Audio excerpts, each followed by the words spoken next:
पहले की बात है। ऊंचे पहाड़ों और घने जंगलों के बीच बसे एक राज्य में एक बुद्धिमान और न्यायप्रिय राजा रहते थे, जिनका नाम था आलम शाह। उनकी प्रजा उन्हें बहुत प्यार करती थी, क्योंकि वे दयालु और निष्पक्ष थे। लेकिन खुदाबाद राज्य पर मुसीबतों के बादल छाए हुए थे। सालों से सूखे ने राज्य को जकड़ लिया था। फसलें सूख गई थी, नदियां सूख गई थी और लोग निराश हो रहे थे। राज्य का खजाना खाली हो चुका था और अंधेरों में विद्रोह की आवाजें गूंजने लगी थी। एक दिन जब राजा आलम शाह राज्य के पुराने पुस्तकालय में कुछ ढूंढ रहे थे, तो उन्हें एक धूल भरी पुरानी पत्रिका मिली। यह कोई साधारण पत्रिका नहीं थी। यह एक नक्शा था जिस पर रहस्यमय चिन्ह बने हुए थे और यह हल्के जादुई प्रकाश से चमक रहा था।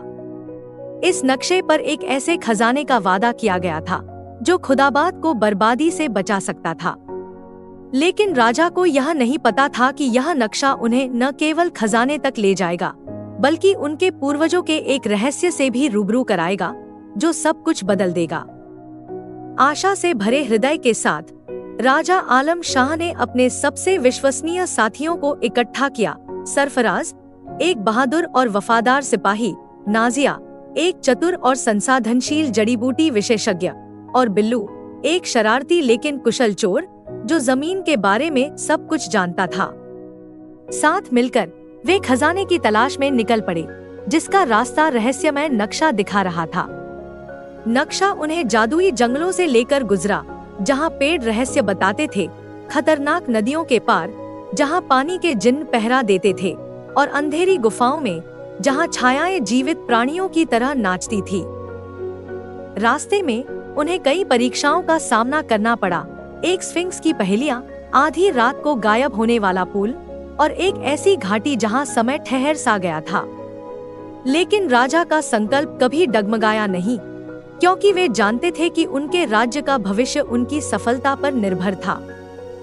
हफ्तों की यात्रा के बाद समूह एक प्राचीन खंडहर के केंद्र में पहुंचा, जो एक भूली हुई पहाड़ी के गहरे हिस्से में छिपा हुआ था। हवा जादू से भरी हुई थी और दीवारों पर एक लंबे समय से खोई हुई कहानी को दर्शाती हुई चित्रकारी थी। जब राजा आलम शाह ने चिन्हों को समझा, तो उन्हें एक चौंकाने वाला सच पता चला। उनके पूर्वज वो नेक नहीं थे जैसा वे हमेशा सोचते थे। सदियों पहले खुदाबाद के पहले राजा एक लालची और सत्ता के भूखे व्यक्ति थे। उन्होंने यह खजाना एक पवित्र मंदिर से चुराया था, जिससे देवता नाराज हो गए और उन्होंने इस जमीन को श्राप दे दिया। सूखा, अकाल और राज्य का दुख कोई साधारण मुसीबत नहीं थी, यह उनके पूर्वजों के विश्वासघात का परिणाम था। खजाना कोई उपहार नहीं था, बल्कि एक श्राप था, और इसे केवल सच्चे बलिदान और प्रेम के कार्य से ही मुक्त किया जा सकता था।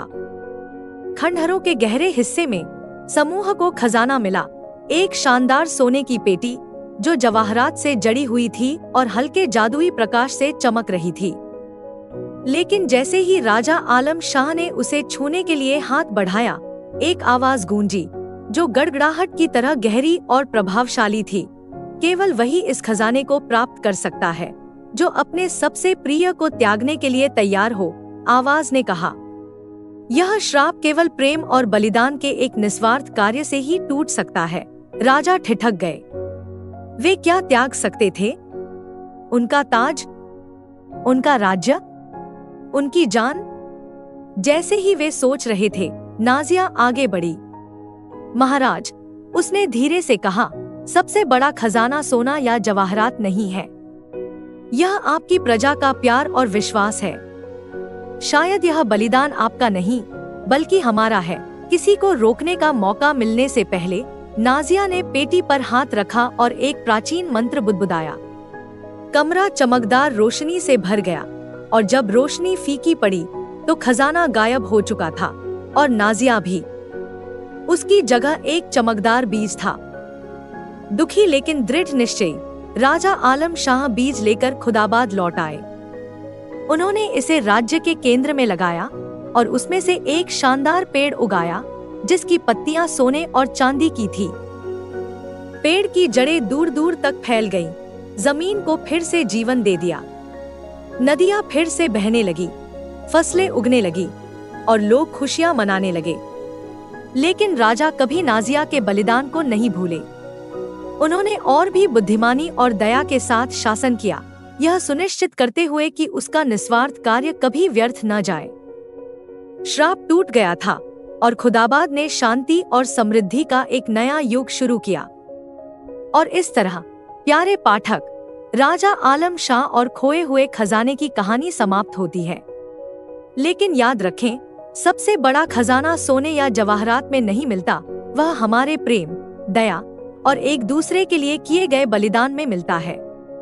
अगर आपको यह कहानी पसंद आई तो सब्सक्राइब करना न भूलें। लाइक, शेयर और कमेंट करके हमें बताएं कि आपको क्या लगा। अगर आप राजा आलम शाह की जगह होते तो क्या करते? क्या आप भी वही बलिदान देते? अपने विचार हमें बताएं और आपकी अपनी रोमांचक यात्राएं साहस और आश्चर्य से भरी हों।